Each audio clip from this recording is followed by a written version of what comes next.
Consider it is a hot air balloon and there are three forces acting on it. It is given in the question. The first one is its weight, the second one is its upthrust, and third one there is force of air resistance. And in this question, it is given that the air resistance is F, and air resistance depends upon the direction of motion. And if the object is moving downward, then force will be acting upward. Air resistance will be acting upward. Now let's start question. The question is the hot air balloon moving down. And if it is moving vertically down, it means the object is moving down. So air resistance must be acting in upward direction. And the object is moving with constant speed. There is no net force. So there is no net force. It means weight is balancing upthrust, air resistance. It is equation number one. And now the condition is changed. Which weight of material must be released? It means we have to release some weight from W, and let's consider it is X. Then you know that upthrust remains constant. Upthrust remains constant. It is always at upward and its value remains constant. And the question is the object must move up. The condition is it must move up, ascend with constant speed. Speed remains constant, but now it is moving up. And if the object is moving up, then obviously air resistance will act downwards. Air resistance now will act downwards. It is F. And now you have to find out the relation between X and F. It means you have to eliminate upthrust. And if you want to eliminate upthrust, then you must subtract these two equations. And if we subtract these two equations, obviously upthrust will cancel out and equation becomes W minus W plus X is equals to F plus F. It becomes 2F. W cancel out, so X is equals to 2F. So its answer is B. It means you have to make two equations, and by solving these two equations, you can calculate unknown variable.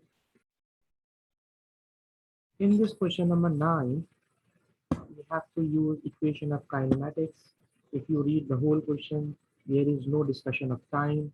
And if any question, no discussion of time, then we should use this equation 2as is equals to v square minus u square. Okay.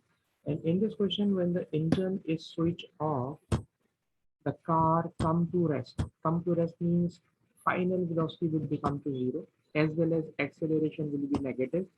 And if acceleration is negative, then you know that F is equals to ma. Then a can be replaced with minus F upon m. Acceleration is negative, deceleration or force is resistive. So this equation is formed.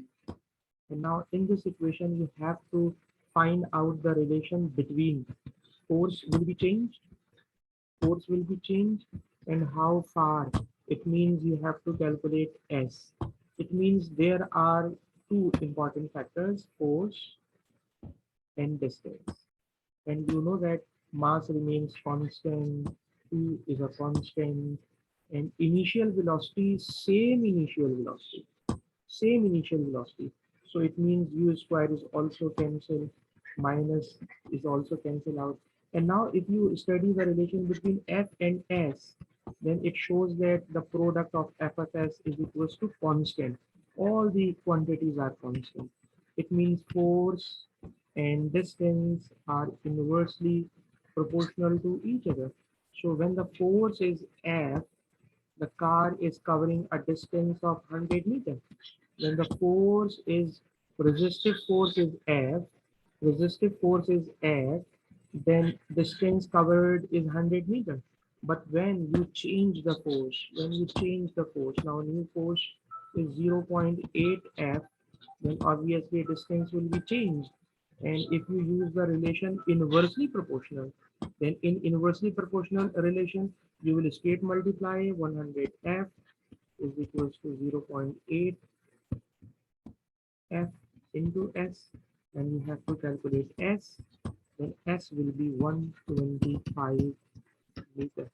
125 meters. So in this question, the first thing you have to make an equation. In this equation, there should not be time.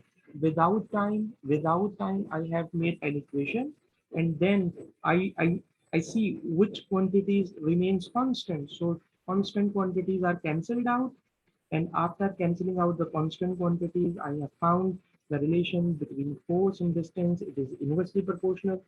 Initially, force is F.